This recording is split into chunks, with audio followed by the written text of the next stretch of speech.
So what do we do if we don't have a graph already provided to us? So if you need to solve an inequality and you're just being given the inequality itself with no other information, the first thing you want to do is you want to solve it as if it were a regular equation. But I'm going to rewrite this so it says x squared minus 9x plus 18 is greater than 0. All right, when it comes to thinking about shading that down the road, we're going to think of that 0 as being a y. So we're going to come back to that in a little bit. All right, this is something that I can solve by factoring. Factors of 18 that add to -9 are a -3 and a -6.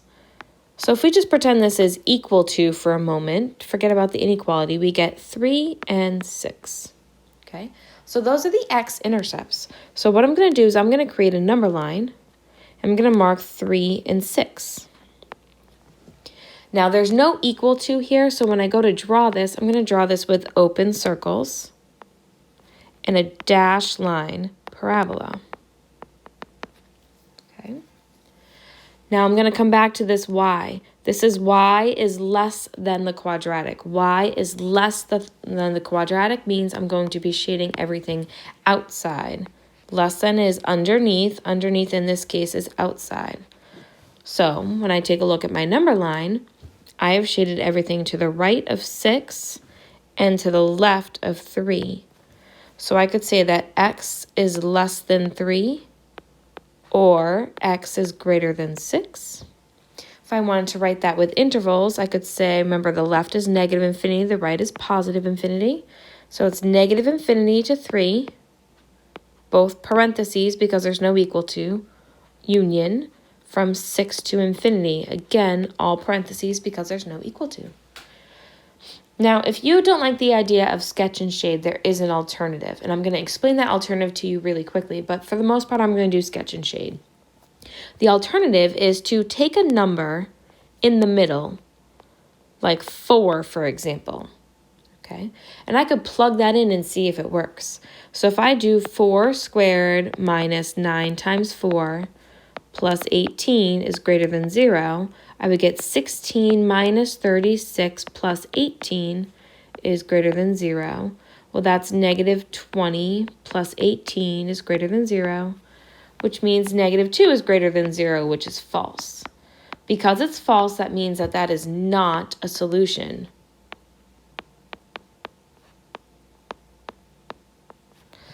And since the center is not a solution, you're guaranteed that the two exterior pieces are, because parabolas are either shaded inside or outside, not a blend of the two.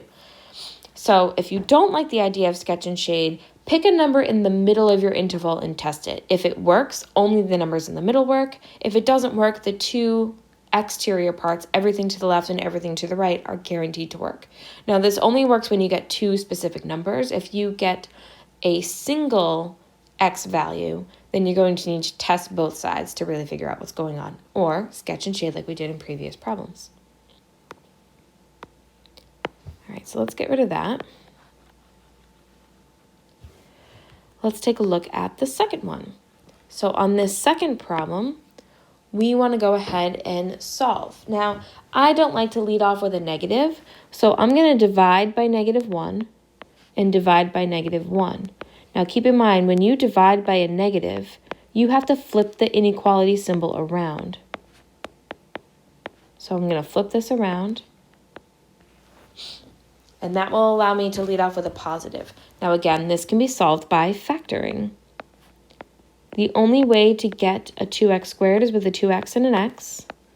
To get a 15, it ends up being a 3 and a 5. If I put the 3 here and the 5 there, it'll be plus 3 and minus 5.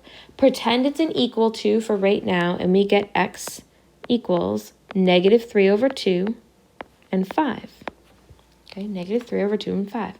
So make a number line, mark -3/2 and 5. And this time I have an equal to. So I'm going to draw equal to as a closed circle, equal to as a closed circle. My parabola opens up because I flipped everything around. And now I've got y is greater than or equal to. Y is greater than or equal to means shade above. Shading above is everything inside. So the part that I colored over is this part of the number line right in here. So I have x is between -3/2 and 5.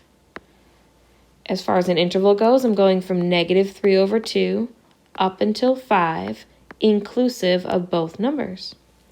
All right, so there are the first two examples. We're going to do two more.